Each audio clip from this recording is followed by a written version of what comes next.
Welcome to the Blockchain Hustle, where I take a look at some interesting plays of how blockchain technology is opening up new business vistas across multiple industries. Hi everyone, this is your host Meenu Serene with another episode of the podcast Blockchain Hustle. Now, in a few of my earlier episodes under the tokenomics series, I had referred to liquidity and liquidity pool. In today's episode, I would delve a little bit deeper into the liquidity pool.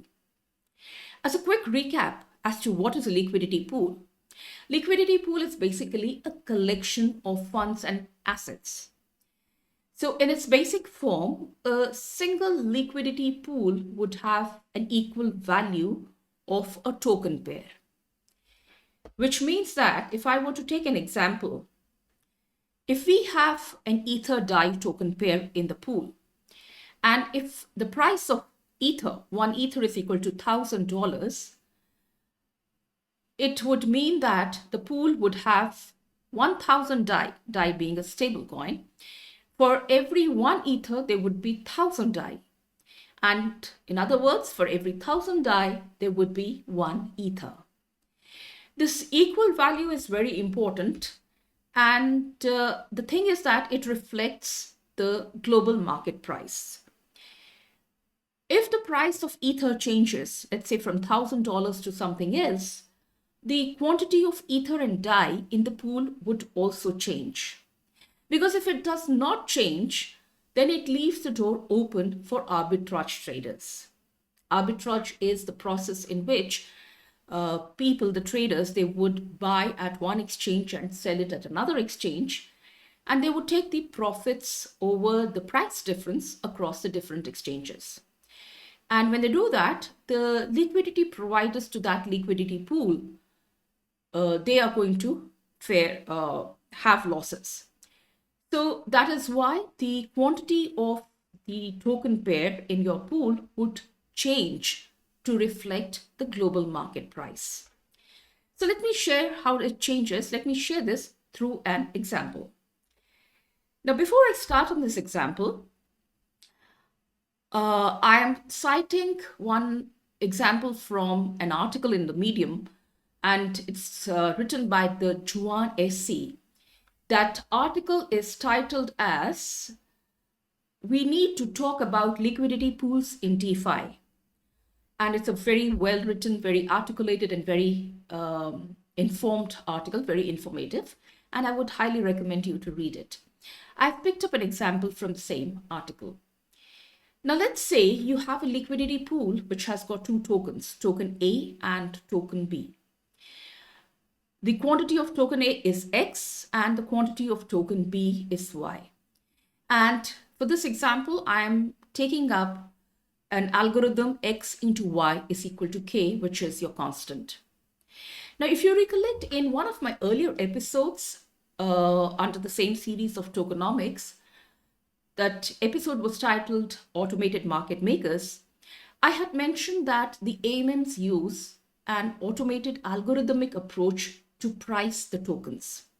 And a very often quoted, cited example of such an algorithm is X into Y is equal to K. So picking the same for this example, I have here X into Y is equal to K. And to put across that there is an equal value of the tokens in this pair of A and B, you'll have the total value of the token A in the pool is equal to the total value of the token B in the pool, which mathematically would be that the quantity of token A multiplied by the price of token A would be equal to the quantity of token B multiplied by the price of token B. So equal value and a liquidity constant.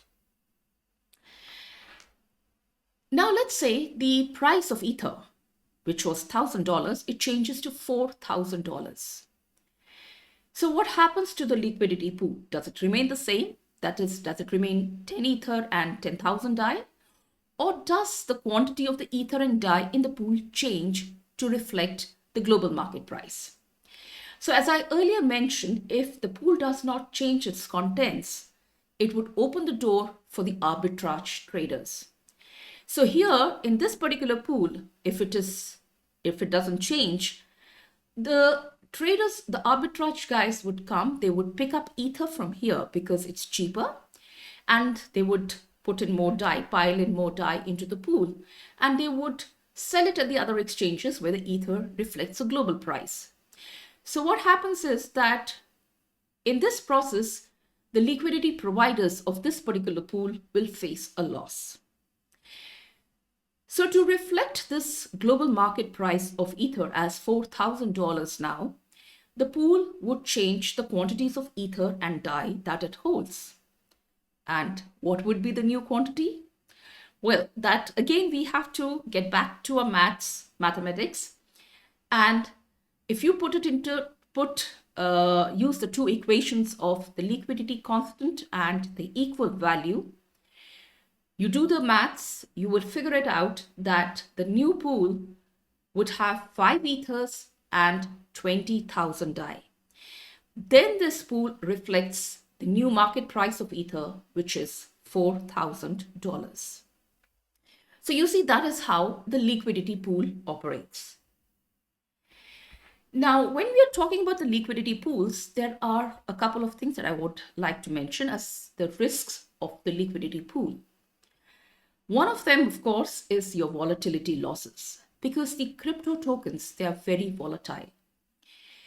The second one that I would like to share a little bit more in detail is something called an impermanent loss.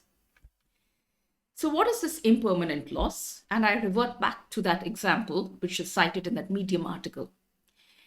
So let's say you have an investor, Anna, and Anna deposits 1 ether and 1,000 DAI into the liquidity pool. And after her deposit, the liquidity pool gets 10 ether and 10,000 DAI. Now, if the price of ether is $1,000, what is the value of Anna's deposit? Anna, remember, she has deposited 1 ether and 1,000 DAI, which works out to be $2,000 with the price of ether as $1,000. And Anna's share of this liquidity pool is 10%. So that 1 ether and 1,000 DAI is 10% of the liquidity pool, which has got 10 ethers and 10,000 DAI. So let's say what happens when the price of ether goes to $4,000. What happens to Anna's share? Now, what happens in this liquidity pool when people are putting in their money and increasing the liquidity of the pool is that they can redeem whatever liquidity they have put into the pool whenever they want, provided the terms and the conditions of that liquidity pool under that DeFi, Decentralized Finance protocol is met. They will get the value, they get the value back, their same 10% share or whatever percentage share of the value of the pool at the time they redeem it. So Anna has got a 10% share of the pool. Now let's say when the price hits $4,000 and she wants to redeem it, how much money would she get? So the new pool has got 5 ethers and 20,000 DAI.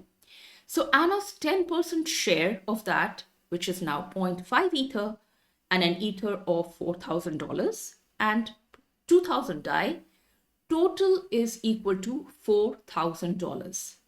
So that is her share, her 10% share when the ether price goes to $4,000. So you remember she started with $2,000 and now when the price of ether has gone to 4,000, she has got, her share is equal to $4,000. Now you would say, yes, that's a profit. But let's say instead of putting the money into the liquidity pool, instead of putting her tokens into the liquidity pool, Anna had kept them in a crypto wallet.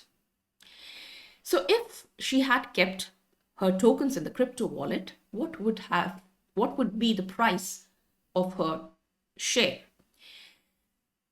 So she had put in 1 ether and 1,000 DAI, and that was $2,000. With this new price of Ether as 4,000, you see her deposit value is equal to $5,000. So an earlier value of 2,000 has changed to 5,000 if she had kept her money in the crypto wallet. If she had kept it in the liquidity pool, her value is the present value of her 10% share is equal to $4,000. So $5,000 if she had kept it in the crypto wallet versus the $4,000 if she were to redeem it from the liquidity pool. So this difference of $1,000 is what is termed as your impermanent loss. So that's all I wanted to share in this episode. And we have covered about liquidity pool and one of the risks of the liquidity pool, which is the impermanent loss. Liquidity is a very important topic, and liquidity pool is a very interesting topic in that. And we can delve a lot deeper into it, but this is it for this episode. I do hope you have found it useful and informative, and I hope to look forward to see you in my next episode. Till then, stay safe. Cheers. You've been listening to the Blockchain Hustle. Did you enjoy this podcast? If so, please do leave a short review, like it, share it, download it, subscribe to it. What should I talk about next?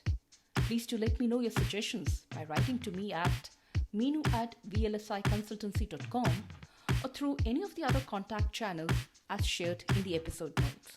Thanks.